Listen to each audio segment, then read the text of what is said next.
ब्रजपाल चौहान उनका श्रीमाली जी का सबसे घनिष्ठ शिष्य था, नजदीकी शिष्य था, घरेलू शिष्य था, उनसे जुड़ा हुआ बच्चा बच्चा उनको जानता है। मैं जब वहां गया था तो वहां पर भी मैंने अपने 2.5 पेज का प्रपत्र लेकर के गया था और 2.5 पेज के प्रपत्र में उनको मैंने पूरी जानकारी दी। जब मैं गया था मैं अपने यज्ञों का, अपनी व्यक्तिगत साधनाओं की, अनेकों साधनाओं को पूर्ण करके समाज कल्याण का अपने जीवन को संकल्प कर चुका था।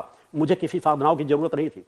और जाके मैंने वहां कहा था कि मैं चाहता हूं कि कुछ ऐसी संस्थाएं, जो संस्थाएं आप लोगों को समाज जुड़े हैं, मैं अपना परिचय नहीं देना चाहता, एकांत साधना करना चाहता हूं। आप अपने इतने कुछ कार्यों में बदलाव ले लो और जो मैं कहूं विचारधारा से समाज को जोड़ो और समाज में परिवर्तन डालो। मैं सब कुछ करने की पात्रता मां ने मुझे दे रखी है। और वह प्रमाण मैंने वहां दिखाया कि अगर एक स्थान पर बैठ करके देखना है तो मैं अगर सुबह प्रातः 6 बजे बैठ जाता था तो रात को 11 बजे तक भी साधनाओं में एकांत अपने क्रम में बैठा रहता था। इतना ही नहीं, हस्तरेखा को विशेषज्ञ थे, मैं भी मानता हूं, मगर उनके विशेषज्ञ होने के बाद भी मैंने उससे ज्यादा प्रमुखता से आवाज उठा करके दिखाया कि जिस हस्तरेखा को तुम नजदीक बुला के देखते हो, मैं दूर अगर 50 फीट के दूर भी रख दोगे, मैं उसकी हस्तरेखा बता करके उसके पूरे जीवन को, भविष्य को बता दूंगा। हस्तरेखा की बात रही हो, चाहे किसी चीज के बारे में रही हो, मैंने कहा मेरे लिए कोई काल का चक्र छिपा हुआ नहीं है। मैं स्वयं अपने बारे में जानता हूं, अपना भूत भविष्य वर्तमान क्या है उसके बारे में मुझे ज्ञात है। मैं सभी बातों को जानता हूं।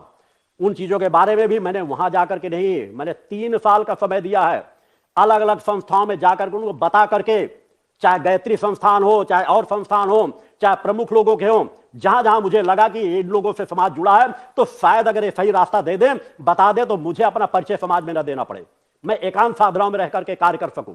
मैंने वहां भी दिया था। मुझे तन मंत्र सीखने की जरूरत नहीं होगी, न कभी पड़ी है।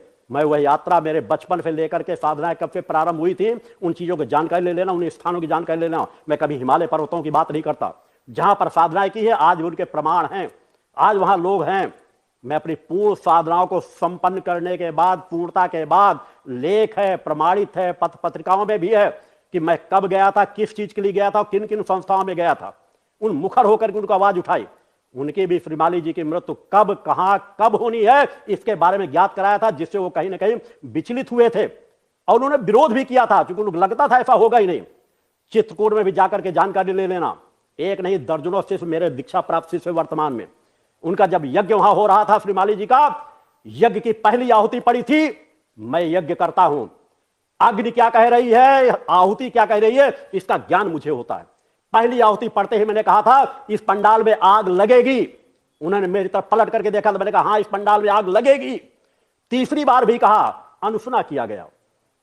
उसी का परिणाम हुआ कि वहां पर आग लगी, भीषण आग लगी, सब कुछ नष्ट हुआ और श्रीमाली जी की सुरक्षा भी मुझे और ब्रजपाल चौहान को करनी पड़ी थी। अगर मैं वहां मौजूद न होता, मेरा उत्तर प्रदेश का था, बांदा का ब्रजपाल चौहान था, वहां भी सुरक्षा उनको दी गई।